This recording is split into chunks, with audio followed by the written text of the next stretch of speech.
posso todas as coisas em Cristo que me fortalece. Quem diz amém? Senhor, que alegria, Pai, podermos estar na Tua presença, ver os obreiros reunidos, Senhor, nesta manhã.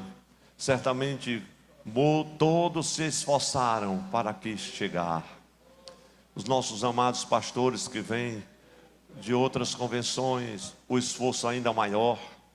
Mas, Senhor, a nossa alegria é poder, nesse ajuntamento solene e santo, ó Deus, nos colocarmos diante de Tua presença para agradecer, ó Deus, para demonstrarmos a nossa gratidão, por saber que a Tua misericórdia se renovou mais uma vez sobre nossas vidas e por isso estamos em pé.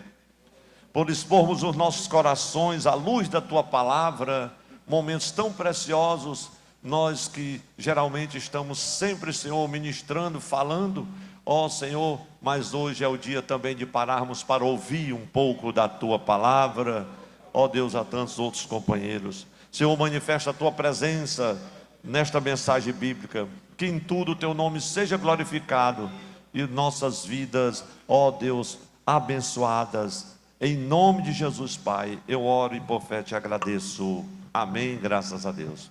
Podeis sentar, meus irmãos, em nome de Jesus.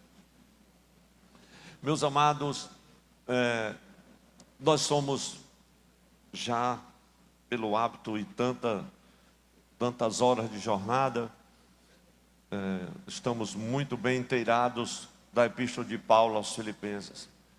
É uma epístola preciosíssima, uma das cartas da prisão.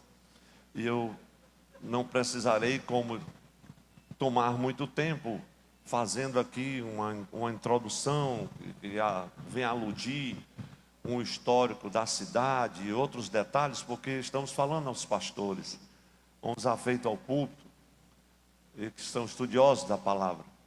Mas preciso dizer algumas coisas, meus irmãos, daquilo que o Senhor trouxe no meu coração, pensando o que falar para os nossos pastores. E pensei-me de alguns testemunhos da graça de Deus que o apóstolo Paulo dá quando escreve a epístola aos Filipenses, chamada a Epístola da Alegria. E ele dá alguns testemunhos da graça de Deus. E é sobre esses testemunhos, somente alguns, eu vou distinguir pelo menos alguns do capítulo 4 de Filipenses, para este momento, e pedindo aqui ao Espírito Santo que nos ajude e nos oriente aqui durante esse momento. Meus amados, voltando aqui ao capítulo 4 de Filipenses, quem puder deixar a Bíblia aberta neste capítulo seria importante, porque Paulo escreve esta carta da prisão, como está ali no capítulo 1, versículo 7, você vai encontrar, o 13, o 14, ele reafirma isso, e certamente, como também narra Atos dos Apóstolos, capítulo 28, Paulo está escrevendo desde Roma, já era o prelúdio já do final da sua carreira, do seu ministério. Mas ele escreve essa carta aos irmãos em Filipos, uma igreja que, como nós sabemos, ela nasce na casa de Lídia, a vendedora de púrpura. Como diz um irmão cearense, a igreja nasceu na casa de uma sacoleira, né? Mas ele escreve essa carta com o coração cheio de gratidão, agradecendo a generosíssima oferta que os irmãos em Filipos haviam lhe enviado através de Epafrodito, um dos seus mais nobres e distinguidos obreiros. É tanto que de Epafrodito, Paulo diz uma coisa que nós pastores às vezes não dizemos de todos. É tanto que Paulo só diz isso de Epafrodito. Ele diz que Epafrodito é seu irmão, amigo e companheiro, no capítulo 3. Nem todas as pessoas a gente pode distinguir assim, esse é meu irmão, até aí vai bem, mas é irmão e companheiro. Mas você dizer os três adjetivos de uma só pessoa, é porque é alguém realmente especial. E Paulo disse, Epafrodito, meu irmão, amigo e companheiro. Porque tem gente que é até amigo, mas não é companheiro. Tem gente que é companheiro e amigo, mas não é um irmão. Mas quando você pode dizer, dentre os poucos amigos, que este é meu irmão, amigo e companheiro, é algo muito especial. E de Epafrodito você encontra uma história belíssima também em Filipenses. Mas, meus irmãos, Paulo escreve essa carta também à igreja de Filipos para revitalizar a fé dos irmãos, concitando-os para que cuidasse da comunhão da igreja dos santos, para que conservassem a unidade diante dos ataques dos falsos mestres, das heresias. E havia também conflitos dentro da igreja, inclusive duas irmãs que disputavam proeminência dentro da igreja, uma situação complexa, porque havia competição na liderança dos ministérios específicos dentro da própria igreja. E Paulo estava escrevendo, cheio de gratidão, e dizendo: meus irmãos, conservem a unidade da igreja. E é uma linda história, eu passo rapidamente aqui. E ele fala: meus irmãos, andem com humildade, tenham paz entre vocês. E nessa carta, Paulo vai apresentar uma espécie de modelo dinâmico da vida cristã. E ele inclusive alude no capítulo 2, o modelo de vida, aquele mesmo modelo do Cristo, o servo que esvaziou-se a si mesmo. Os irmãos sabem muito bem, ali do capítulo 2, versículos 5 até o 8, nós vamos encontrar isso. No capítulo 3, ele vai falar que, meus irmãos, olha, eu já aprendi a me contentar com o que eu tenho. Eu já me desvencilhei das coisas que para trás ficam e prossigo para o alvo. E ele diz: para o conhecer e o poder da sua ressurreição. Já é 3:10 por ali. E antes que ele chegue no versículo 14, que ele fala do alvo da soberana vocação em Cristo Jesus, nosso Senhor, ele diz: olha, eu já deixei as coisas que para trás ficam. E essa, irmãos, não é uma atitude às vezes fácil e comum, que nós obreiros devemos levar em conta isso, porque nem todas as pessoas conseguem se desvencilhar do passado. Muitas vezes tem obreiros que levam marcas do passado, estigmas do passado, traumas do passado, tristezas do passado, por uma vida inteira, e remoem essas amarguras e não consegue superar. Mas Paulo nos ensina uma coisa muito linda. Ele aprendeu a se desvencilhar do passado. Eu refuguei como refúgio, para conhecer ao Senhor e o poder da sua ressurreição. Então ele incentiva os crentes a prosseguir nessa firmeza para o alvo. Deixa eu ir mais rápido aqui, meus irmãos. E aí ele chega no capítulo 4, e aqui eu já entro na palavra que o Senhor trouxe no meu coração, dos testemunhos da graça que ele dá. E ele começa, você está com sua Bíblia aberta, ele vai ensinar os irmãos. Falando isso, meus irmãos, eu fico impressionado, como alguém preso, como alguém que já sabia que a sua partida estava próxima, uma prisão insalubre, pouca luz, tempo de frio, situação difícil, e Paulo estava com o coração cheio de gratidão, dizendo: regozijai-vos sempre. No capítulo 4. Mas no capítulo 4, ele dá um testemunho da graça de Deus, como vencer a ansiedade. Esse é o primeiro testemunho da graça de Deus, um testemunho da graça de Deus na luta contra a ansiedade. Um testemunho da graça de Deus na luta contra a ansiedade. Veja, eu vou apresentar pelo menos aqui alguns 4 ou 5, só nesse capítulo. Veja o versículo de número 6, Filipenses 4:6, e agora nós vamos aqui no âmago aqui da mensagem. Veja o que Paulo diz. Olha que testemunho lindo, irmãos, da graça de Deus. Ele está preso. Você imagine, a gente tem liberdade, ainda fica ansioso. Imagine quem está na cadeia. A solidão, as carências, a necessidade. Pense na alimentação, pense nas perspectivas do futuro que o aguardava. E aquele homem estava dizendo: meus irmãos, não andeis ansiosos por coisa alguma. Antes, olha só que coisa linda, meus irmãos. Antes, em tudo, mas é em tudo mesmo. Ele não alivia. Em tudo, sejam os vossos pedidos. Eu acho lindo, é o link que ele vai fazer, a questão da ansiedade com a oração. Antes, em tudo, sejam os vossos pedidos conhecidos diante de Deus, pela oração e súplica, com ação de graças. Nesse texto, além de Paulo falar, testemunhar sobre a graça de Deus no seu coração, ele afirma e diz o seguinte: meus irmãos, o ministério da oração, ele ressalta o ministério da oração. Em vez de você estar ansioso, antes de tudo, você conversa com Deus, apresenta a Ele ações de graça, súplica. Veja o que ele está falando. E é como se ele estivesse apresentando, está aqui um antídoto para a ansiedade: oração. Ore. E eu não vou perguntar aos pastores, porque a gente pode ser deselegante. Você está orando? Não, a gente faz isso com a igreja, que se subentende que pastor é homem de oração. E se não for, eu não sei nem como é que ainda está vivo, porque pastor que não ora já morreu. Não é não, meus irmãos? Vocês concordam com... É ou não é verdade? Se não fosse oração, não tinha nenhum pastor hoje aqui não, irmão. E Paulo está mostrando aqui uma espécie de antídoto para vencer a ansiedade. Não, pastor, pois eu não sei o que é ansiedade. Então você é uma alma penada, está aqui, mas não é desse mundo. Sinceramente, irmão. Porque a vida é cheia de contratempos. Meus irmãos, vocês sabem muito bem, como eu, que é um estresse ministerial. Sabe ou não sabe, irmão? Pastor, o que é estresse ministerial? Deixa eu só dar uma alinhavadazinha simples, irmão, e dizer o que você já sabe. A nossa preocupação com a pregação da palavra. É ou não é verdade, irmão? Você termina um culto de doutrina, meu Deus, e como é que vai ser na outra sexta-feira? Não é assim não?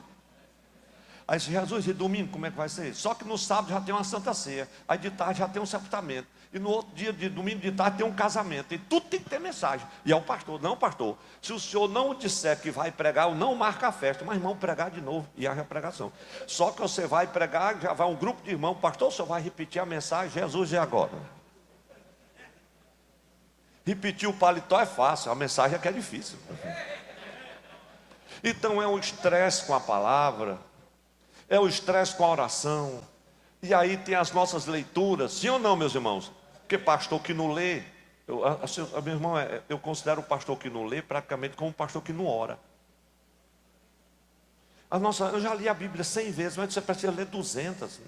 É melhor você ler o capítulo 15 de João o mês todinho e entender o que você está lendo. Às vezes a gente, antigamente, distribuía muito o evangelho de João para os novos convertidos, né? A gente passa um mês todinho para entender João 1 em 1, no princípio era o verbo, e tem dificuldade, imagine uma pessoa descrente.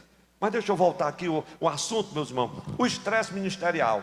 Aí junta a leitura e a oração e o nosso tempo e as necessidades da família. Sim ou não, meu irmão? É o filho, é a filha que estuda aqui, quem tem filho pequeno, os pastores mais jovens, e quem tem os adultos, e às vezes uma dificuldade, a filha casou, o filho casou, aquela coisa toda, e a esposa, e tem a saúde, e aí mistura com o vizinho da igreja que quer que entrou com a ação para poder diminuir a altura do som, aí outro problema na congregação, aí tem os conflitos materiais, os conflitos existenciais no meio da congregação com o jovem, e junta tudo isso, e o pastor está lá dando glória a Deus e aleluia. Como é que ele consegue isso, hein, irmãos? Aí Paulo vai nos ensinar a lidar com a ansiedade, com os nossos problemas aqui. E ele nos instrui a orar com ações de graça. Deixa eu, irmãos, eu não vou passar da hora. Irmãos, não é de agora, mas há muito tempo atrás, o Senhor tem me levado e ensinado a orar com gratidão. E não pense que é fácil. Talvez seja fácil falar, mas orar com gratidão por tudo que você tem. Pastor, eu estou numa prova muito grande. Estou mais quebrado que arroz de terceira. Ore com gratidão. Ore gratidão por tudo que você tem. Senhor, faça assim, dê isso, faça aquilo outro. Por quê? Pense bem, meu irmão. Por que Deus iria dar uma coisa a você para você reclamar? Por que não ser grato? A palavra nos orienta, orando com ação de graças. Então Paulo vai nos advertir sobre o mal da ansiedade. Meus irmãos, são mais de 35 milhões de brasileiros sofrendo com ansiedade. Crise do pânico, crises existenciais, depressão. Os irmãos sabem muito bem do que nós estamos falando. Mas eu preciso ir mais rápido, porque ele vai falar, dando testemunho da graça de Deus, como lidar com a ansiedade. Então a preocupação, irmão, da ansiedade, você está preocupado com o que há de vir. Tem irmão que não está mais, essa semana ele está praticamente desligado, só porque está pensando no domingo, na eleição. E o outro já está pensando como é que vai ser a economia do próximo ano. E o outro está pensando que o país vai naufragar, que a Rússia vai detonar uma ogiva nuclear. Porque, meu irmão, tem quase 6 mil. Os Estados Unidos também está bem pertinho. Quem está mais perto depois é a China. Tem umas 300 e pouco. Mas só basta uma para praticamente varrer o planeta.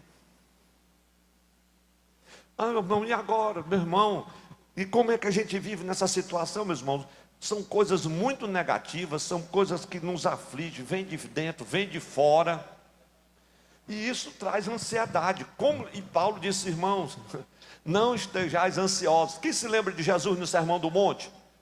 Capítulo 6 de Mateus, versículo 25 até o 32.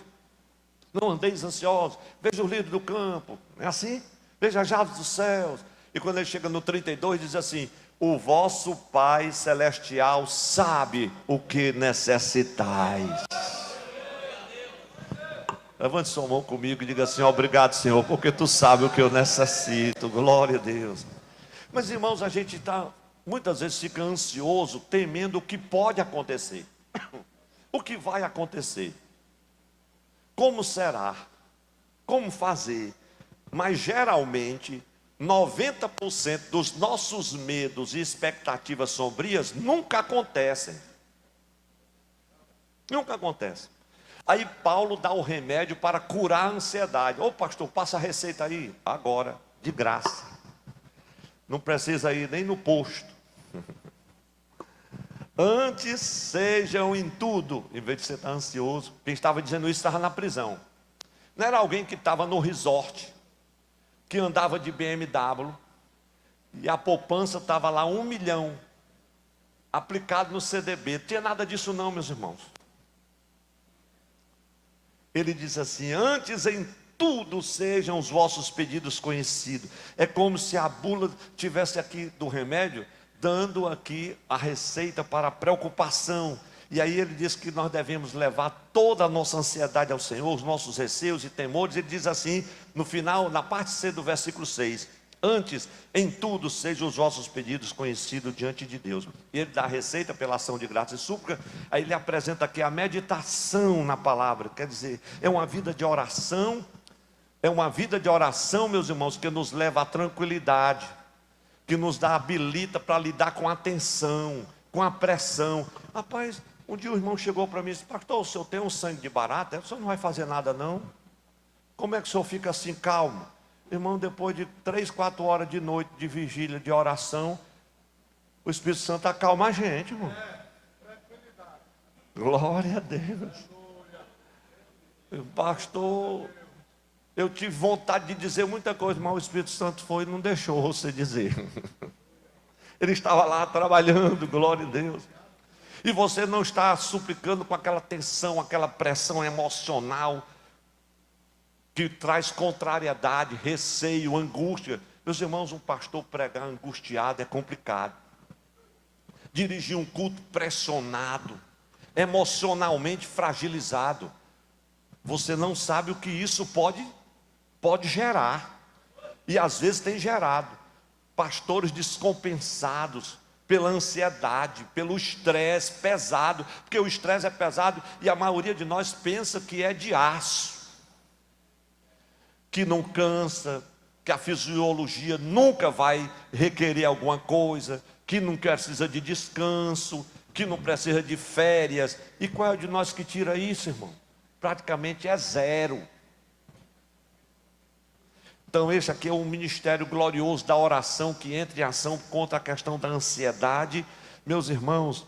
E antes que a ansiedade chegue, nos pressione, nos comprima, glória a Deus, vamos levar ao nosso Pai Celestial, ao trono da graça de Deus, as nossas súplicas, os nossos pedidos, sem aquele clima emocional: Senhor, é agora ou nunca, tu me acorde, eu vou morrer. Não precisa disso não, irmão, vai morrer não. O Senhor é contigo, Ele é o teu Deus, Ele conhece as tuas orações, as tuas súplicas. Você está nesse momento difícil, ansioso. Pastor, o senhor está falando isso porque o senhor está no bem bom. Meu irmão, você não sabe a jornada, cada um tem a sua jornada. Mas eu já fiz isso quando não tinha nada. 2, 3 anos andando de pés, que eu não podia comprar um carro. E quando tinha, um carrinho caindo nos pedaços, com a porta do lado do motorista amarrado de arame, porque não podia botar uma trava. Entrava pela outra. O Chevette era uma beleza. Você pensava ver um corcelzinho que eu tinha, que tinha um buraco assim no piso. Eu botava um papelão, ia para Caririaçu. Quando chegava lá, o cabelo estava da cor de fogo, que era 36 quilômetros na pissarra. Aí o irmão Ferré me deu uma máscara daquela de poeira, do cimento, né? Eu botava a máscara assim, para pelo menos chegava lá com condição de falar. Só que quando eu passava, o pessoal um dia passou, rapaz, passou um ET aqui, porque fica aquela máscara grande assim, né? Do cimento. Meus irmãos, cada um tem a sua jornada ou não tem? Escute, pastor Zé Carlos, cada um de nós temos a nossa jornada. Mas, meus irmãos, vamos ver, veja o versículo 7, porque a hora passa rapidamente. E a paz de Deus, olha só, irmãos, isso é muito lindo. A paz de Deus, que a paz é de Deus, que excede todo o entendimento, guardará os vossos corações e os vossos sentimentos. Como é que a paz faz isso? Quando eu vou lá diante dele, no meio da ansiedade, da luta, da pressão, e digo: Senhor, eis-me aqui, aqui está o teu servo, eu sou grato a ti pelo que eu tenho neste momento. Essa luta, eu sei, Senhor, que está diante de ti, glória a Deus. E certamente o Senhor se levantará e fará justiça, o Senhor de toda a terra, porque para Deus nada é impossível. O Senhor é a minha luz e a minha salvação, a quem temerei? O Senhor é a força da minha vida, de quem me recearei? Aí o pastor se lembra da Bíblia que está escrito no coração dele e vai orar, glória a Deus. Como diz o hino da nossa harpa, e o crente aflito vai orar, glória a Jesus. Segundo testemunho da graça que Paulo dá aqui em Filipenses capítulo 4, é aquele testemunho da graça de Deus na batalha contra os pensamentos. E aqui ninguém, pastor, porque o senhor está falando de batalha contra os pensamentos? Lembrando-me de 2 Coríntios 10, 3 a 5, quando Paulo diz que a nossa luta, né, as armas da nossa milícia não são carnais, mas sim poderosas em Deus para a destruição de fortaleza, destruindo toda a altivez. Noutra tradução diz assim, o sofisma, que na verdade é um engano, na corrigida fala do engano mais claramente, né? Que se levantam, levando ao cativeiro do Senhor, ao conhecimento do Senhor, todos os nossos pensamentos. Meus irmãos, aí veja o testemunho da graça de Deus que Paulo dá na batalha com os pensamentos. Você imagine, um homem preso na prisão com tempo para pensar, pensando na igreja, escrevendo a igreja, pensando na vida, pensando no fim do ministério, e o que vai ser, e como é que vai acontecer. Aí ele diz assim, meus irmãos, quanto ao mais, glória a Deus, tudo que é verdadeiro, tudo que é honesto, veja a questão de o que é que ele está falando do pensamento. Tudo que é verdadeiro, tudo que é honesto, tudo que é justo, tudo que é puro, tudo que é amável, tudo que é de boa fama, se há alguma virtude, se há algum louvor, nisso pensai. Meus irmãos, deixa eu fazer aqui não é um parênteses, mas desafiá-los, pelo menos por breves segundos aqui. A qualidade dos nossos pensamentos, o que nós estamos pensando, o que temos pensado. Você já parou para pensar acerca do que você anda pensando? Vou repetir a pergunta. Você já parou para pensar acerca do que você anda pensando? Paulo estava preocupado com isso. A batalha com os pensamentos. Porque Paulo sabia muito bem que toda batalha começa no nível do pensamento. Santo Agostinho, ele diz uma frase incrível. Ele diz assim, não permita que a sua vontade seja escrava dos seus pensamentos. Mas há algo, meus irmãos, que a Bíblia orienta aqui, e tem orientações detalhadas como você lidar com esse tipo de coisa. Veja Filipenses 4:8, que aqui nós somos instruídos a pensar em coisas boas. Mas é como diz o adolescente: meu filho, você só pensa naquilo?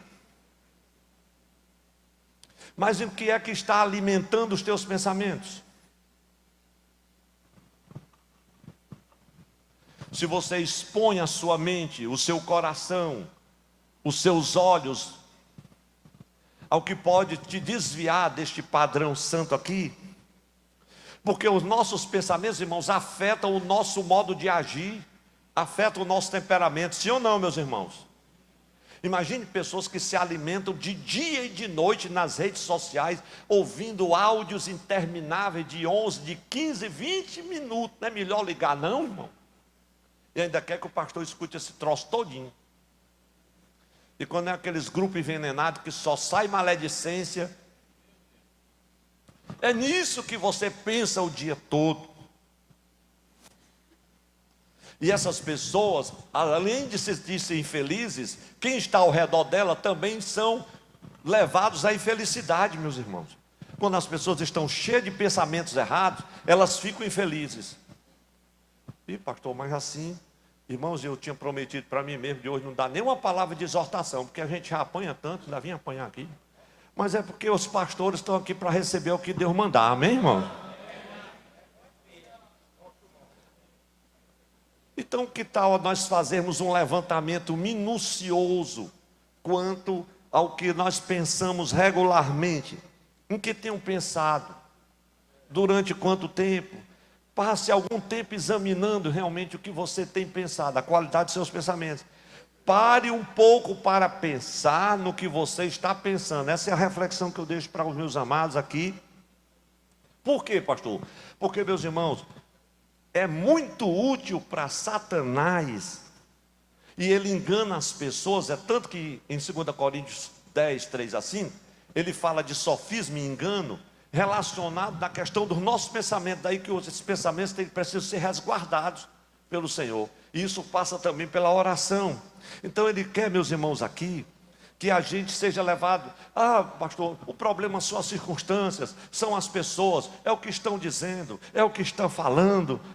Mas essa não é a questão é mais profunda, é o que está dentro de cada um de nós, é o que nós estamos pensando, não é uma questão de o que você está fazendo ou dizendo, porque, meus irmãos, a questão toda passa naquilo que nós estamos nos tornando, na nossa caminhada de fé, na maturidade cristã. Então tem pessoas que acreditam que são infelizes por causa dos outros, acreditam que são infelizes por causa do companheiro, por causa do pastor tal, outro é por causa da esposa, outro é por causa do esposo, outro é por causa dos filhos, são infelizes por causa da igreja, do ministério. Tem um dia eu encontrei um pastor já jubilado, e Jesus já levou, então posso dizer, lá no céu ele não vai reclamar. Eu encontrei com ele depois de mais de 40 anos de trabalho,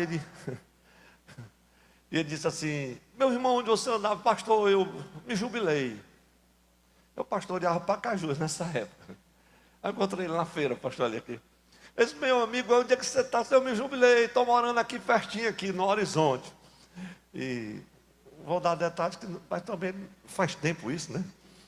Ele disse assim: pastor Zé, graças a Deus me jubilei. Deixei de ser pastor, agora eu vou ser crente. Eu fiquei horrorizado, pastor Zé Carlos, com aquilo. Quer dizer que esse tempo todo esse homem não era crente? É porque quando a gente sendo pastor não dá tempo de ser crente. Quer dizer, era tão ruim ser pastor? Que coisa terrível é essa que não dá nem para ser crente? Sabe, os irmãos estão entendendo muito bem.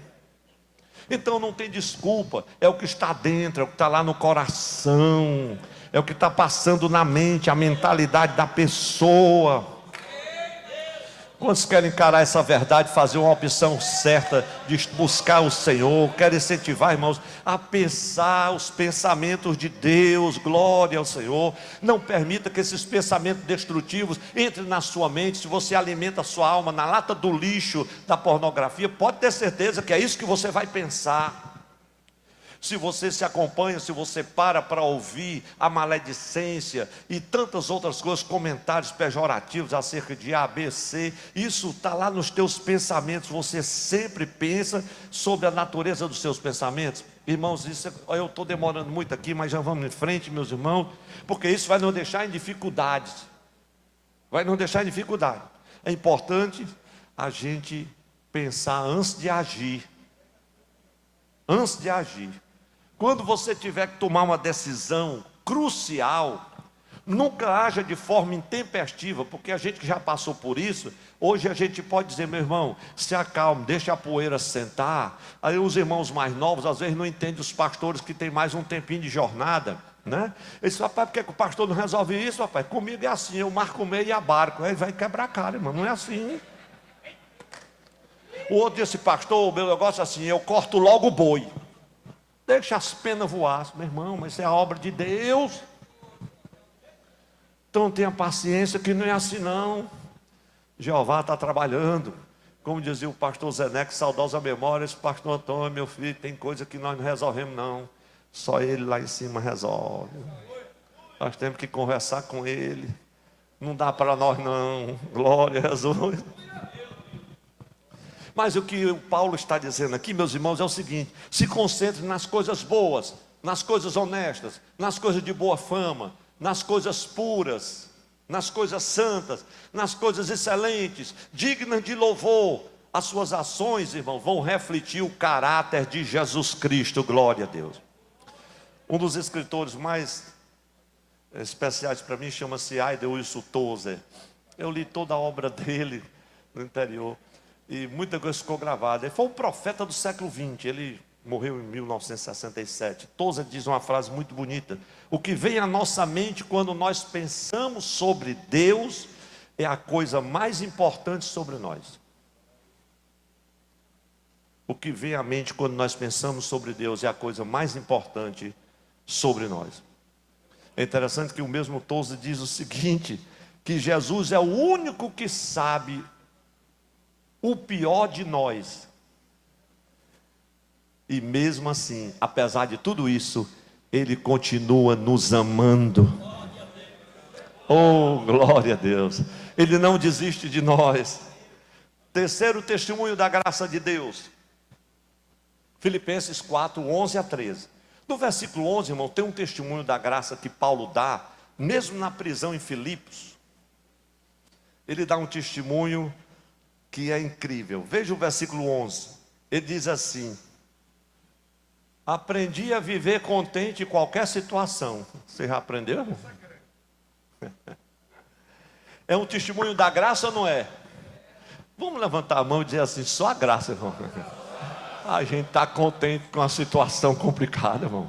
O carro bateu, o filho tem que cancelar a faculdade, a esposa está doente, problema na igreja, uma transferência, uma situação que você não criou, mas o inimigo levantou um vendaval grande. Disse, meu Deus, como é que eu vou me alegrar, viver contente diante disso? Qual é o segredo do contentamento? Oh, glória a Deus! Meus irmãos, eu olhando assim para vocês, vocês estão olhando aqui para nós também. Quantas são as situações, os fatores que trazem descontentamento na obra do Senhor? Aprender a viver contente, mas não é só quando tudo vai bem. Contente em qualquer situação.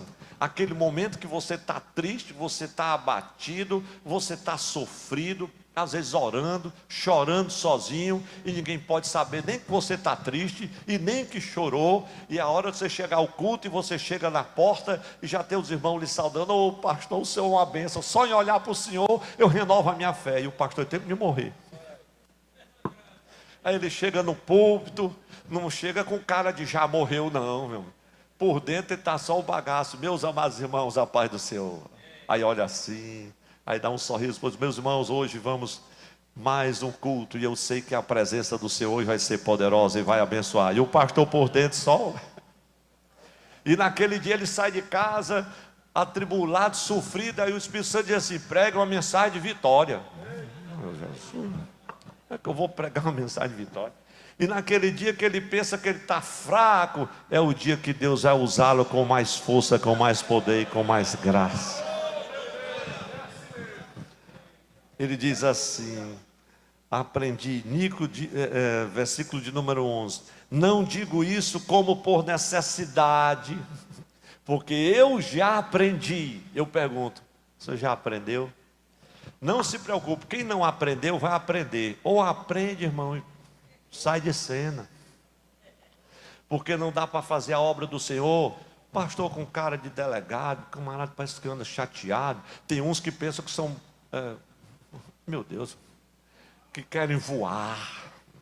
Muito importante. É a cara desse tamanho. Meu irmão, o rebanho não é teu não, é do Senhor Jesus. A igreja é do Senhor Jesus. Você tem que dar o seu melhor. Teu coração precisa estar diante do Senhor. Oh, glória a Deus. Meus irmãos, aprender a viver contente em qualquer necessidade. Você sabe qual é a necessidade, irmão? Sem dinheiro, conta para pagar, problema na família, que às vezes não é dentro da sua casa, mas é na sua família. E às vezes em casa mesmo, porque os filhos são pequenos, já tem luta. Quando fica grande, a luta continua. Enquanto você estiver vivo, tem luta. Está tudo bem em casa, a filha liga: mamãe, o menino está doente, vai ficar internado. Pronto, acabou o dia da mãe. E a mãe pronta para ir para a festa do circo de oração. Aí diz para o pai: meu Deus, e agora? Papai, vem aqui, como é que eu vou? E os irmãos sabem muito bem como é isso. Em qualquer situação. Porque tem gente, irmão, quando a situação arrocha, corre para cá e diz: pastor, arranjou outro campo. Espera aí, irmão.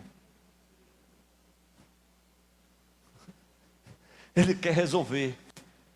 Contente em qualquer situação. Viver é aprender a arte de se contentar com o bastante. Essa é uma palavra do Espírito Santo para mim há muito tempo. Mas há ainda uma outra graça. Veja o versículo 12, irmãos, para a gente ir mais rápido. Aprender a viver contente em qualquer situação, mas tem uma outra graça aqui. Filipenses 4:12. É saber que os altos e baixos da nossa vida não devem afetar a nossa espiritualidade. Nós já vimos muita gente perecer quando chega a essas alturas. Os altos e baixos dessa vida não devem afetar a nossa espiritualidade. Veja o que Paulo diz: se está abatido, oh meus irmãos, que conhecimento profundo. Ele diz assim: eu sei estar abatido, olha, e sei também ter abundância. Tem gente, irmãos, que quando chega a abundância, ninguém conhece mais.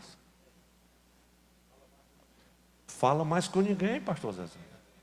Fica importante. Isso agora eu estou no clube da caminhoneta, da Hilux, né? Eu estou numa igreja que rende muito. Mas antes ela não rendesse nada e você fosse crente. Quando estava lá na luta, você era um melhor pregador, era melhor pai, era melhor pastor, era melhor companheiro. Cresceu, cresceu, mas não desenvolveu a humildade do servo. Oh, Harabachara Kamadavana. Aleluia. Sei estar abatido e sei também ter abundância. Meus irmãos, quando chegar a bonança, agradeça a Deus. Semana atrasada, eu moro ali pertinho do Lago Jacareí, lá na cidade de Funcionário. E eu me lembro que há 7 anos atrás, eu caminhava ali naquele lago. Era um momento de luta tão grande, tanta dificuldade. E eu caminhava sozinho. Havia que eu lá passava uma senhorinha com um terço, rezando o terço. E eu passava orando. E eu dizia assim: Senhor, não fará justiça ao Senhor de toda a terra? Até quando, Senhor, te alongas de mim? Olha para o teu servo. Não me deixe, Senhor, aquém do propósito que estabeleceste para a minha vida. Também, Senhor, não permita que eu ultrapasse os limites dos quais o Senhor me demarcou. Tu és a minha luz e a minha salvação. Haveria alguma coisa impossível para o Senhor? Senhor, como é que eu pago essa conta se eu não tenho condições de pagar? Da onde tirar? Mas tu não és o dono da prata e do ouro. Quando eu olhava, já tinha dado 4 voltas ao redor do lago. Eu lá chorava por ali. Passa 7 anos, semana passada eu passei. Que darei ao Senhor pelos grandes benefícios que o Senhor me tem feito.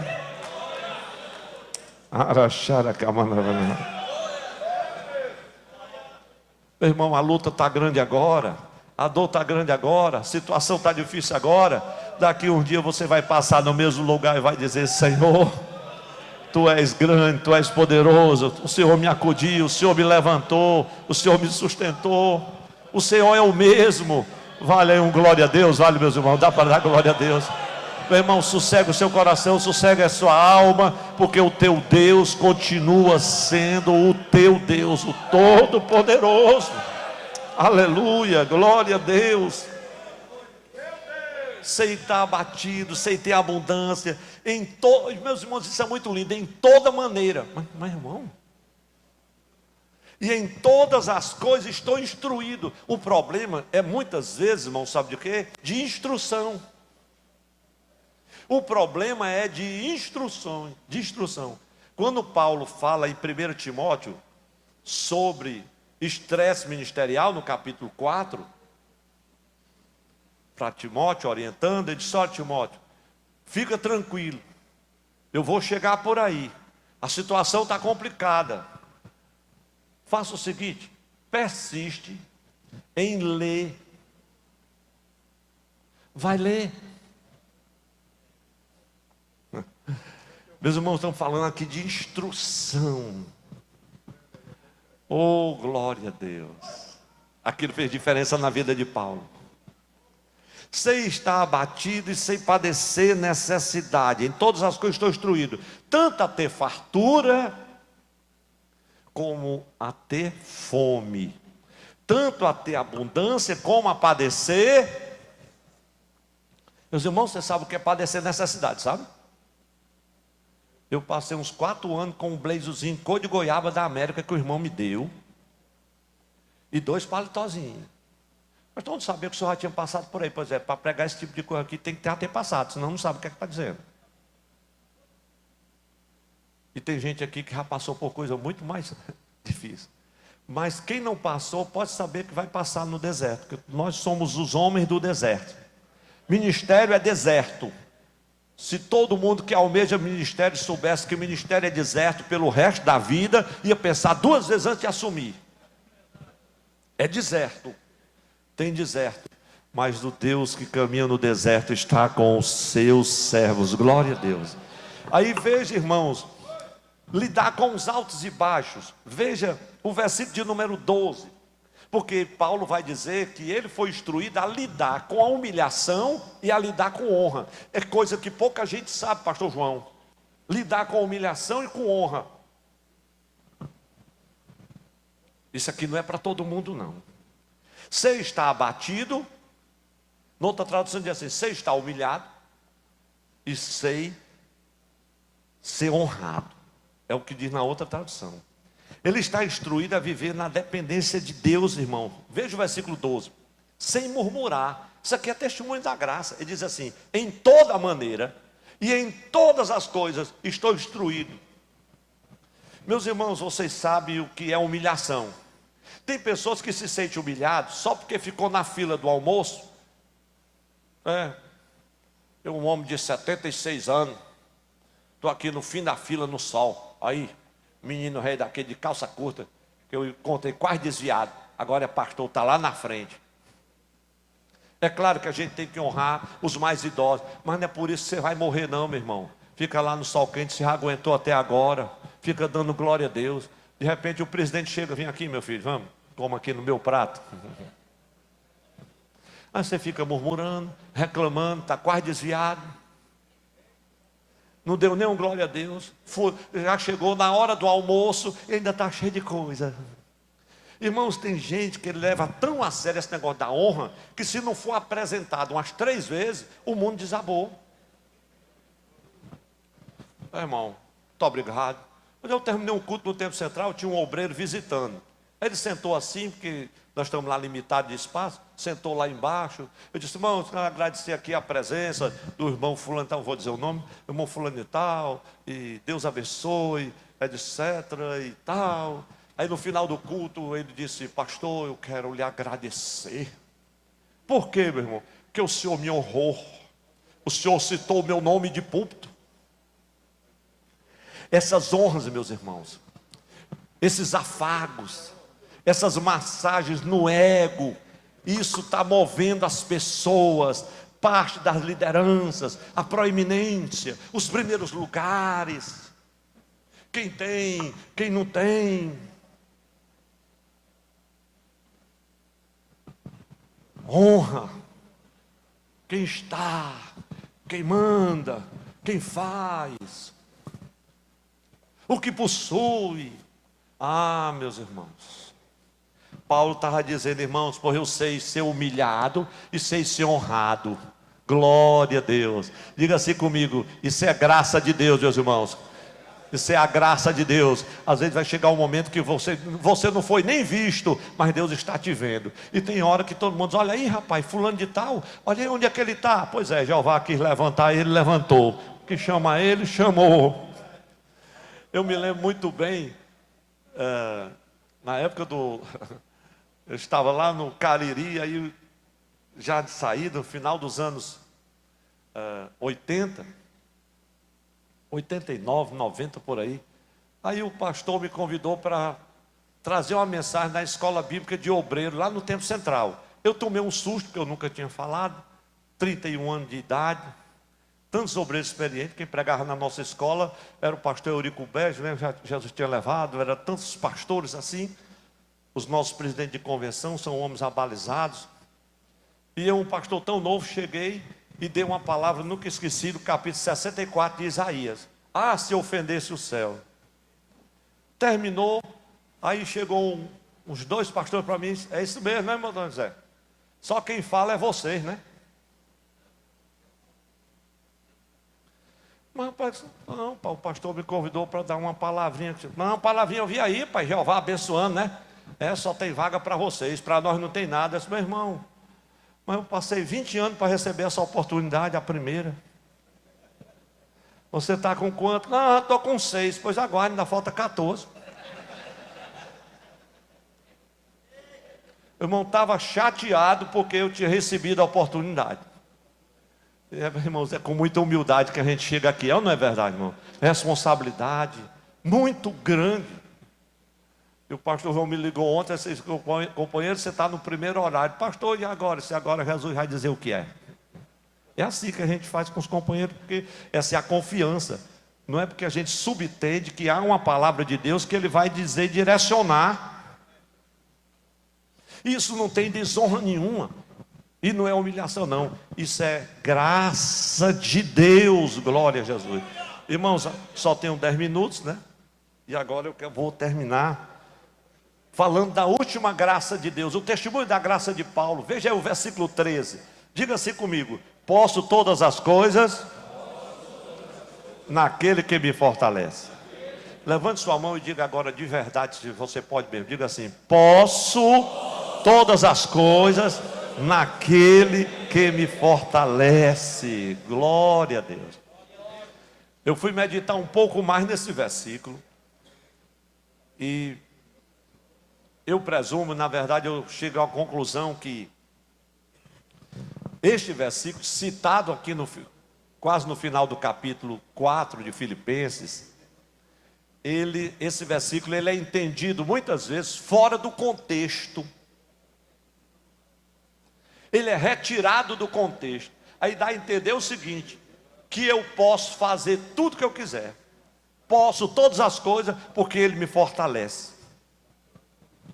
Mas este versículo não significa que eu posso fazer qualquer coisa que eu queira fazer, ou que outra pessoa está fazendo. Eu posso também. Eu posso todas as coisas daquele que me fortalece. Tem até umas igrejas neopentecostais por aí que pegam uma varinha e dizem assim: aqui é a varinha de Jacó. Vá lá na Magalu, vá lá na loja tal e diga assim: posso todas as coisas, essa geladeira é minha. Posso. Não é assim que funciona. Posso todas as coisas não significa dizer tudo que eu quero fazer, o que alguém está fazendo, eu vou fazer também, não, irmão. Significa o quê, pastor? que eu posso fazer todas as coisas que Deus me ordene a fazer. Quem está entendendo, diga um amém para Jesus. E nesse contexto, Paulo está se referindo à capacidade de sofrer, de ser honrado, de ser humilhado, de ter abundância, de ter escassez, de ter fartura e de ter fome. Quem está entendendo, diz amém.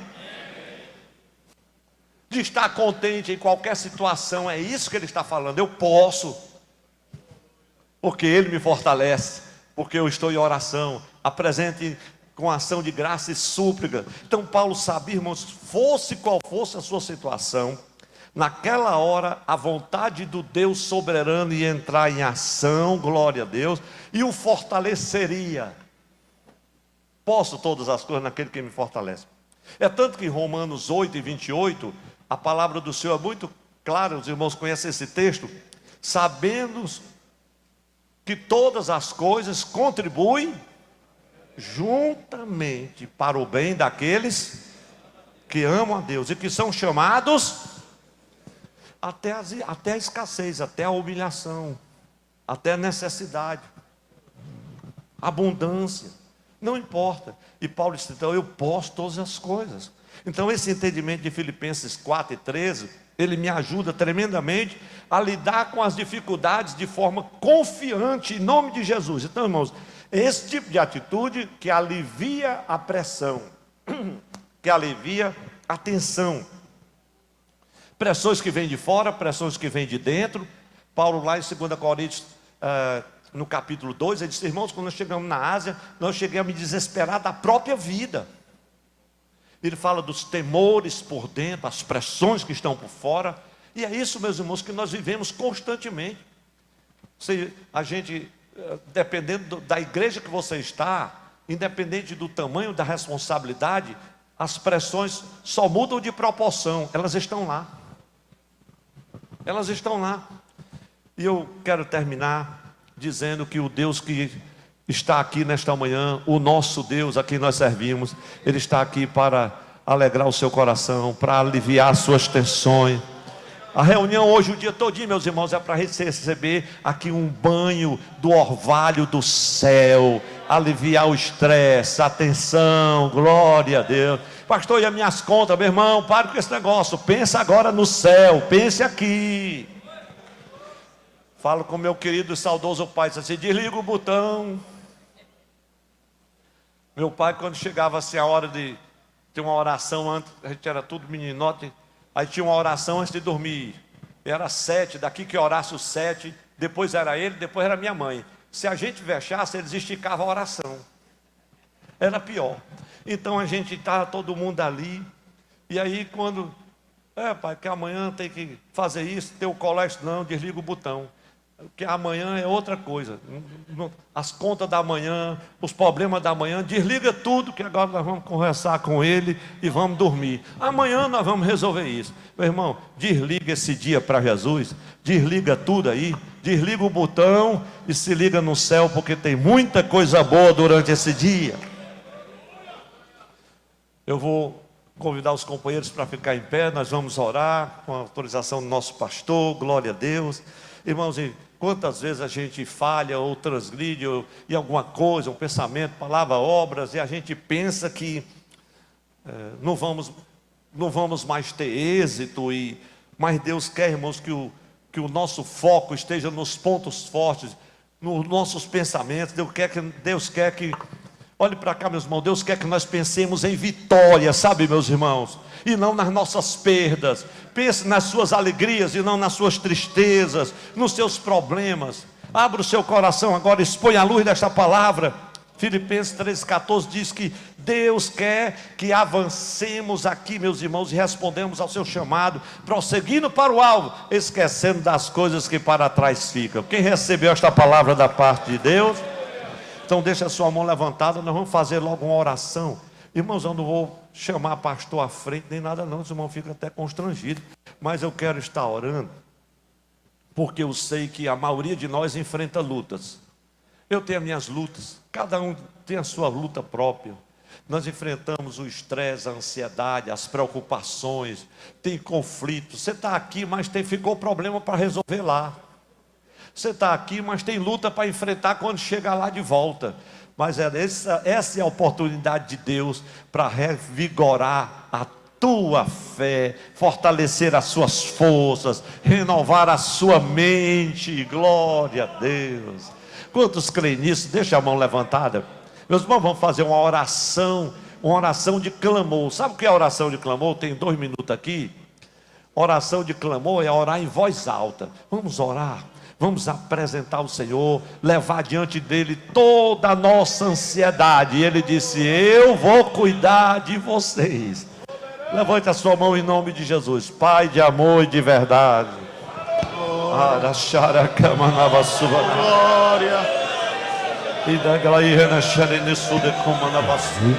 Glória. Oh, aleluia. Senhor, são muitos os fatores que nos levam à preocupação, o estresse, a ansiedade. Eu sei, Senhor, por experiência própria, que muitos companheiros só vieram a esta festa, ó Deus, para desaparecer um pouco. Só vieram, Senhor, para encontrar um pouquinho de tranquilidade. A tempestade está alta, o mar está vazio. Ó Deus, muitos estão dormindo no porão, enquanto nós estamos no convés, lidando com a tempestade, colocando no mar coisas preciosas, enquanto alguém está dormindo. Estamos aflitos, estamos sofrendo, estamos numa luta grande. Mas Senhor, desperta os que dormem.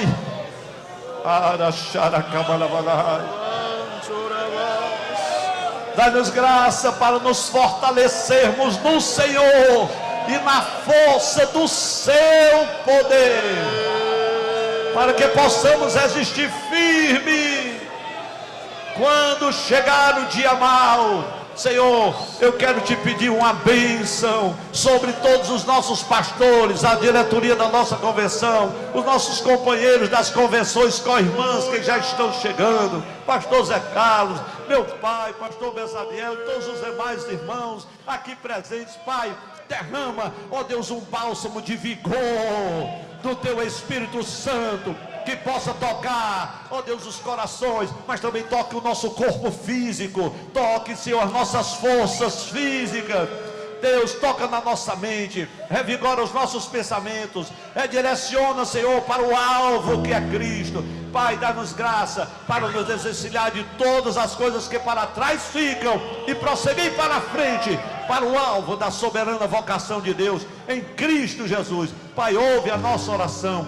Nós te fazemos por fé, gratos em nome de Jesus. E todos que puderem, dê o maior amém que puder para Jesus.